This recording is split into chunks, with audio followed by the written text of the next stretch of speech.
एक बार गुरु नानक देव जी चलते चलते समुंदर तट पर पहुंचे। आगे समुंदर की अपार तरंगें देखकर भाई मर्दाना बोले, आप आगे कहाँ जाएंगे, क्योंकि आगे भारी समुंदर है। गुरु जी ने कहा, मर्दाना चुपचाप चले आओ, ईश्वर के रंग को देखो और चले आओ। फिर गुरु जी ने कहा, जिसके मुख में परम पवित्र मूल मंत्र शब्द का जाप होगा वह स्वयं पार हो जाएगा, और जो प्रेम से सुनेगा वह भी पार हो जाएगा। इसी परम पवित्र शब्द की ओर ध्यान देते हुए, हे मर्दाना, तुम हमारे पीछे चले आओ। इस प्रकार जल पर चलने लगे जैसे पृथ्वी पर चला जाता है।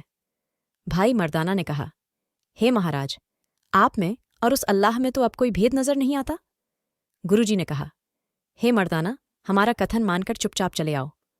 मर्दाना जी ने कहा, अब हमें किसी का भय नहीं है। गुरु जी ने कहा, हे मर्दाना, आगे एक भारी विपत्ति आने वाली है। मर्दाना जी ने कहा, तो आगे जाने की क्या आवश्यकता है। गुरु जी ने कहा, पीछे लौटने पर भी विपत्ति टलेगी नहीं। 5 दिन रात चलते रहे, तब आगे से एक लंबे दांतों वाली महान भयानक मूर्ति आती देखी। तब गुरु जी ने एक डंडा पड़ा देखकर कहा, इसे उठा लाओ। जब गुरु जी ने डंडा पकड़ा तो यह भयानक मूर्ति गुरु जी के सामने भागती हुई आने लगी। गुरु जी ने उसके मुख में डंडा दे दिया। वह चीखे मारती हुई भाग गई। फिर उसी स्थान पर नारद जी आ गए। गुरु जी ने कहा, हे बाला, तू कल की भांति होशियार रहो, और मैं नारद के साथ कुछ खेल खेलूंगा।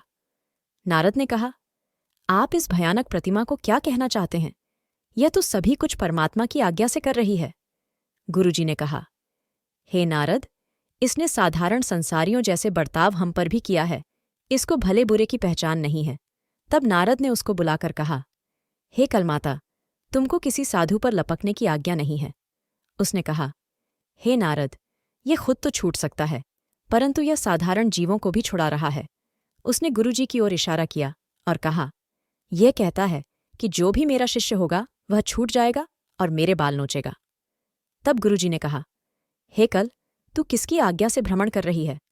उसने कहा, निरंकार की आज्ञा से। गुरुजी ने कहा, हमें किसने भेजा है? उसने कहा, आप भी उसी के भेजे हुए संसार में आए हो। गुरुजी ने कहा, तुम्हारा इस स्थान पर आना उचित नहीं था।